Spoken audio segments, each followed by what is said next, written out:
आज मुझे गीत गंगोत्री गीत संग्रह के रचनाकार घनानंद पांडे मेघ जी से मिलने का सौभाग्य प्राप्त हुआ।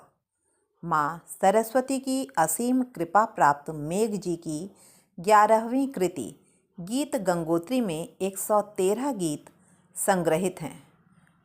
मानव होना भाग्य है, कवि होना सौभाग्य।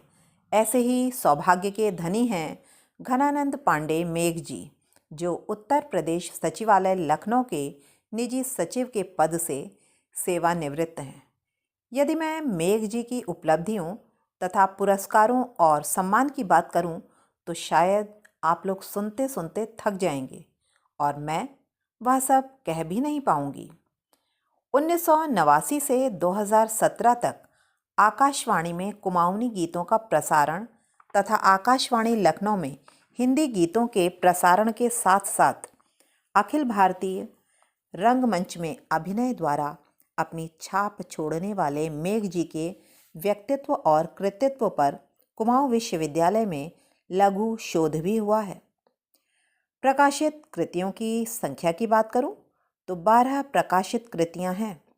साहित्य गौरव, कबीर पुरस्कार, जयशंकर प्रसाद पुरस्कार, शिव सिंह सरोज सम्मान, विक्टोरिया क्रॉस, गजेगले पुरस्कार से पुरस्कृत मेघ जी लगभग 50 सम्मानों से सम्मानित हो चुके हैं। बूंद के उच्छ्वास को भी अनसुनी करता नहीं वह, किस तरह होता उपेक्षा पात्र पारावार कवि का, विश्व पीड़ा से सुपरिचित हो तरल बनने पिघलने, त्याग कर आया यहाँ कवि स्वप्न लोकों के प्रलोभन। ऐसा होता है कवि विश्व पीड़ा से सुपरिचित। कवि के इस संग्रह में अपने आसपास की छोटी से छोटी चीज़ों पर कवि की पैनी नज़र है।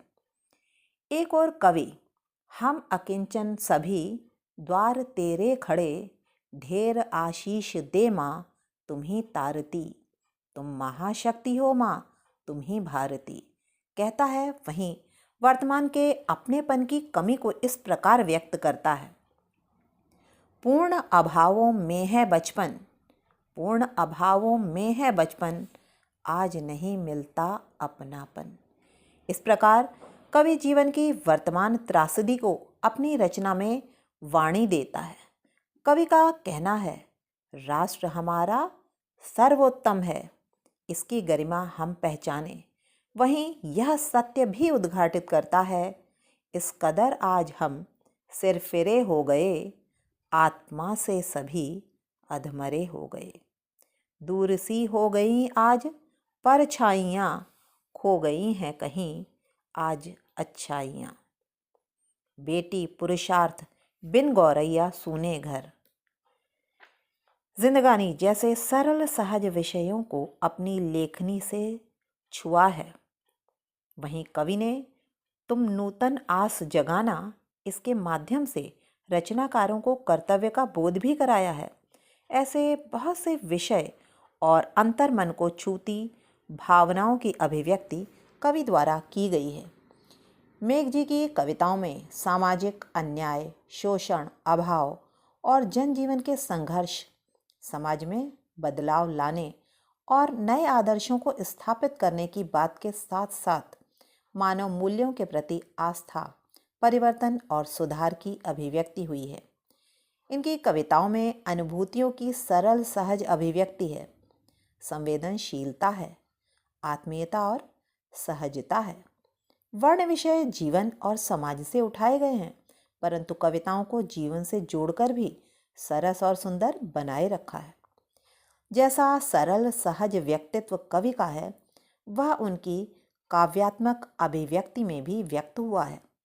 देखना अपनी आँख से होता है, वैसे ही पढ़ना भी स्वयं से होता है। इसलिए मेघ जी की गीत गंगोत्री की एक छोटी सी झलक की प्रस्तुति है यह। बाकी तो 113 सारगर्भित कविताएं अपनी गंगोत्री में डुबकी लगाने के लिए सबका आवाहन कर रही हैं। क्या आप इसमें डुबकी लगाने के लिए तैयार हैं? क्योंकि स्वयं पढ़कर जो बयार महसूस होगी, वह किसी दूसरे की अभिव्यक्ति में संभव नहीं है।